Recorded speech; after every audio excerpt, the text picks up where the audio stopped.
Greetings, Geeklings, and welcome back to the Geek Shall Inherit. So I am like a week behind on a bunch of really awesome trailers dropping because my house has been like this side of indoor plumbing away from being the site of a bubonic plague.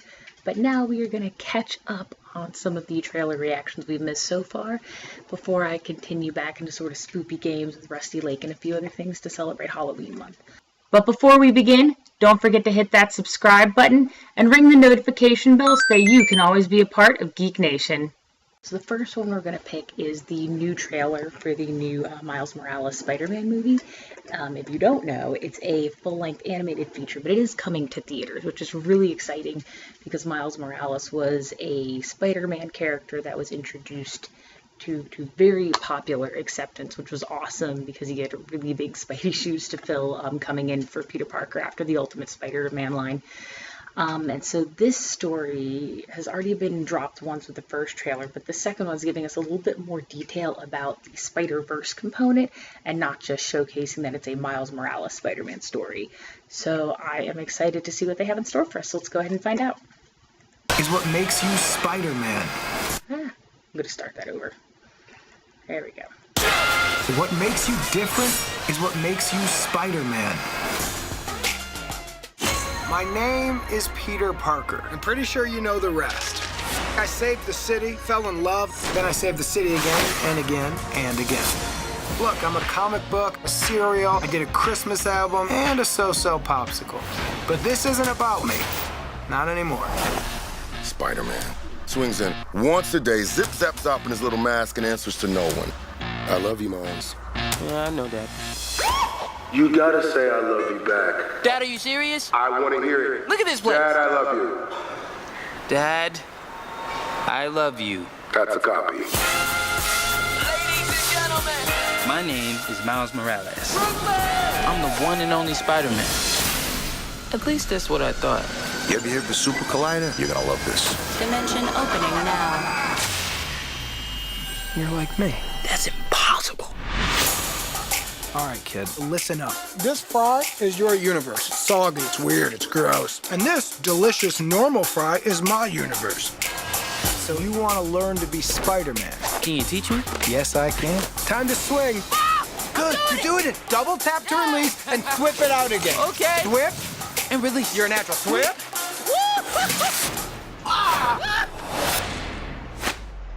Hey guys, Who are you? I'm Gwen Stacy.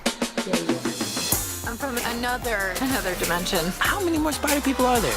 Hey, fellas. Hello. This could literally not get any weirder. It can get weirder. Okay. We need to get back to our universes soon. Brooklyn is gonna collapse. My family lives in Brooklyn. Whoa. Miles, what's wrong? This was never your city. It's mine. If I don't destroy the collider, none of us will have a home to go home to. Remember, what makes you different Let's go. is what makes you Spider-Man.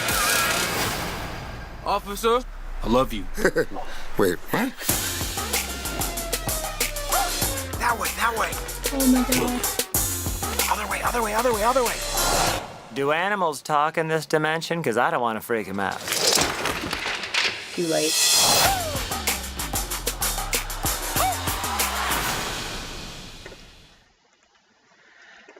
Okay, cool. So that trailer had a lot of interesting stuff to talk about. So the first thing is, let's see if I even go back just to kind of track what I'm thinking here. So the sort of portrayal of Peter Parker is interesting. Like, I like the nods to the Tobey Maguire original run of Spider-Man. But I also like he's an older character.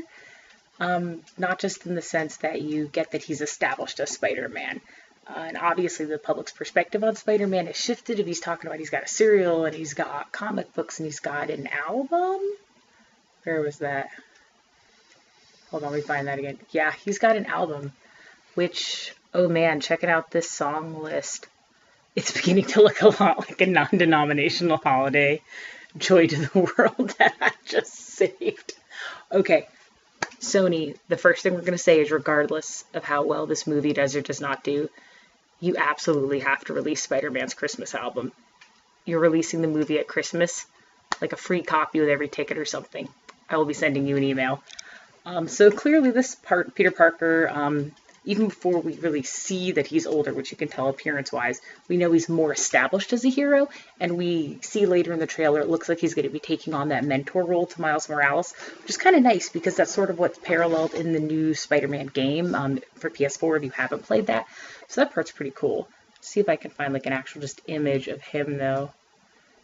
Oh wait, no, I want to go back to this. Okay. So for those of you who are not familiar with Miles Morales, his run of Spider-Man when he was Ultimate Spider-Man had a lot of contrasts to Peter Parker's, I guess I should say. You know, it's not like if you've ever read like the origin story of like Indian Spider-Man where it's very much the sort of same origin story but placed in a different cultural context. When they did Miles Morales, they didn't just copy and paste Peter Parker's story with like another face on it. He's got a much different life. He has two loving parents who love each other. They love him very much. They dote on him, which right there, kind of where I was stopping at, you get that part where he's like in the car with his dad talking about it. But that right there sets a different sort of emotional tone for the character. So where Peter Parker is someone who, you know, he's orphaned, then he's with his aunt and uncle, who are usually portrayed as way too elderly, so that gives him a different stress, and then he loses Uncle Ben, and he loses Uncle Ben usually as a direct result or relationship to his spider powers and his lack of responsibility at the time. You know, he's plagued constantly by sort of that sense of loss, you know, or the old Parker luck, for anyone who's kind of familiar with that phrasing from the comics or any of the movies or shows. Miles has a different story to bring in that he has a family who loves him. He has different stakes.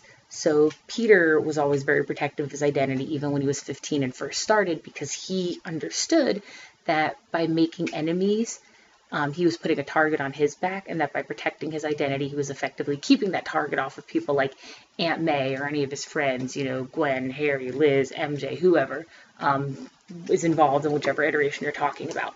But Spidey being super protective of his identity has always been really important. In this one, Miles has a family, so obviously he would have that same sense of responsibility, but shifted differently. It's not necessarily about protecting Aunt May from another loss because, you know, she just lost Ben, which they even hint at in the Tom Holland Spider-Man movies. It's literally protecting what he has as much as protecting them, if that makes sense. He also has that sort of added caveat like Spider-Gwen does when you're in the comic books, where his father is a cop and has very specific opinions of Spider-Man that do not endear him to want to sort of out himself as Spider-Man. So I think it'll be interesting to have the characters all together, but to shift it to more of what looks like Miles Morales' perspective, especially because in these Spider-Verse comics, of which there is a pretty massive collection of tie-ins and preludes and stuff, it still really is focused on a specific version of Peter Parker. The Amazing Spider-Man, Peter Parker, for those who kind of know the comic integrations. I want to try to go back to that one scene really Swings quick. in once a day, zip zaps up in his little mask and answers to no one. I love you, Miles. Yeah, I know, Dad. You gotta say I love you back. Dad, are you serious? I want to hear it. Look at this place. Dad, I love you. Dad, I love you. That's a copy. Okay, so yes, that scene is great, partly because it does, again, establish that difference. I mean, Peter's an orphan, but he does have that Aunt May, so it's not like he's an unloved sort of street urchin. He's not going to, you know, turn Tom Riddle or anything. But it shows this different dynamic that he has this sort of nuclear family that we think of as the type of family, you know, you usually see represented in media. And they're not just using that to set up sort of the emotional stakes for him. They're also setting up that sort of antagonism and his dad being on the right side of the law and his dad certainly not feeling like Spider-Man is. So that's always been a fun dynamic of it, but I think bringing it into a movie like this, where then you're paralleling it to some of the other Spider characters, is going to be awesome. I'm just going to try to scrub forward here and see what other stuff. So yeah, so he's being Spider-Man, it's awesome. I'm going to guess this dimensional rift thing, it looks like Fisk here, or the Kingpin, for those of you who might be more familiar with him from Daredevil, but he's a shared big baddie, literally big baddie in the New York scheme, so all the New York heroes kind of get to him. What's interesting here is you see Peter Parker. I want to go back to this for a second. Our universe. It's soggy, it's weird, it's gross. And this delicious normal fry is my universe. So you want to learn to be Spider-Man. Okay, so I don't know. It sounds like Jonah Hill. I don't know if it is, but I'm going to have to look into that. But this again, now we're literally seeing that Peter Parker is an older Spider-Man. We're not just because we got hints that he's been around for a while, but we're seeing he's comfortable in it. He's still got a little bit of that sassiness, but he also looks like he's got a little bit of an ego. Partly just because of the way he's kind of comparing dimensions, you know what I mean? Like mine is the good golden crispy fry, and yours is like the soggy flaccid little fry. Oh my god, is he using like their dimensional versions of New York as a literal dick measuring contest? Okay, well that's a different question altogether. But what is interesting about that is it seems like he's more sure of himself, more confident in himself as Spider-Man, and as someone who's kind of a part of that culture, but also sort of his world and his place in that world, which is interesting, because I feel like many iterations of Peter Parker, if they were transferred into a different dimension or had a young spider kid from another dimension transferred to theirs, they would be a little less, I don't know, a little less arrogant or a little less like, you know, mine's better than yours. So it'll be interesting to see the take. I'm gonna guess partly because of that attitude, partly because of the whole like, oh, you want to be Spider-Man sort of bravado he's got, and even just the way he looks, that sort of like dark kind of 5 o'clock shadow thing, that maybe this is like more of a dark Spider-Man. I don't know, like maybe he's kind of going back into a slump after riding the Spidey high. Maybe MJ's left him, or he's lost her, or, you know, maybe he's just kind of lost the spark of being Spider-Man. Like it got kind of samey, and as we know historically from the character, one of the conflicts Peter Parker suffers is that being Spider-Man is not doing anything to help him financially. So it'll be kind of interesting to see if they use this as a way to kind of take a Peter Parker who sort of lost his pizzazz or lost his spark, and pairing him with someone he can mentor, which actually elevates both of them. So that's kind of just like one prediction I'm making from the way that they're portraying him here as being an older character. And also just to go through some of the other Spidey versions for people who aren't familiar. So here they're swinging through the forest. They get webbed up by Spider-Gwen, who's one of my absolute favorites. I'll play this real quick to review. Hey And look guys, at her. She looks so hardcore and I'm awesome. Gwen Stacy. Yeah, she is. So this rock and roll version of Gwen Stacy here is from an alternate timeline where Gwen was bitten by the spider and then Peter Parker died. So I don't know how much they're going to keep the Parker-Stacy relationship in this story to simplify it into one full-length movie. But definitely when you're talking about Spider-Verse in the comics canon, that's a really sort of high emotional stakes moment, because they each have to kind of reconcile that the person they lost is still alive in some other version of the universe, and not just that the person they lost is still alive, but has assumed the role that they have in their own. So that's really interesting. There's also some other really interesting things when you're getting into the actual Spider-Verse books. Like there's a universe where Uncle Ben is Spider-Man. Like it gets crazy. With this one, they're only showing a couple. So that like Spider-Ham, and they had Spider-Noir or Noir Spider-Man. So they have a couple different versions. There's a certain, I think it's either a tie-in or like a prelude or prequel to Spider-Verse event, and now I'm going to have to try to find it and get a copy of just that part specifically and review it again, because if I'm remembering correctly, it was basically the same set of characters focused in that part of the story. So now I'm kind of wondering if maybe it's just taking a specific thread of the Spider-Verse line and using that to focus on. So I'm really excited about this. It's got some of my favorite characters. Spider-Ham is ridiculous for anyone who doesn't know. He's a talking pig who's also Spider-Man. It's like, yeah, here he comes in. He's like, it's going to get weird. Also, okay, really quick, I was wondering this during the trailer. Is that Aunt May in the back? I don't recall there ever being an Aunt May Spider-Man, and she's certainly not in any kind of costume. I wonder if because this is an older Peter Parker, this is going to be just a time in his life where Aunt May knows he's Spider-Man. She's reconciled it. Certainly that would kind of line up with like the Ultimate Spider-Man line, where Aunt May finds out who Peter is, and that's what kind of led into Miles Morales becoming Ultimate Spider-Man. So from a narrative thread and from canon, that might make sense. But yeah, so I know I keep bouncing all over. Sorry. Spider-Man is my absolute favorite, like one of the few comic superheroes where I'm like, you know what, if I see it, I have to buy it. I have to collect it. It's just one of those that I kind of need to keep as sort of a part of my life and not just necessarily read on like Hoopla or Marvel Unlimited online. But yeah, so it looks like we're really focusing on a core group of the Spider people. I'm interested to see how they tie the Spider-Verse together. I'm guessing they're going to shift from the original conflict, which involved the Inheritors, which are this group of pseudo-cannibalistic, really strong kind of supernatural beings who are basically like vampires to spider people, and they traverse the universe in different dimensions to feed on the various people who apparently in every dimension are somehow destined to acquire spider powers. And so obviously because they're crossing so many realities, it's a really large army of spider people who kind of end up getting together, and there are lots of casualties and characters in the villains who we've seen before, and they're just kind of getting tied into this big story. I think that would translate not super effectively, let's just say that, onto a full-length feature film, especially what I'm guessing will probably be a shorter length because it's animated. Obviously, if you're thinking about like animated full-length movies around Christmas, it definitely wouldn't be kid-friendly to bring in the Inheritors.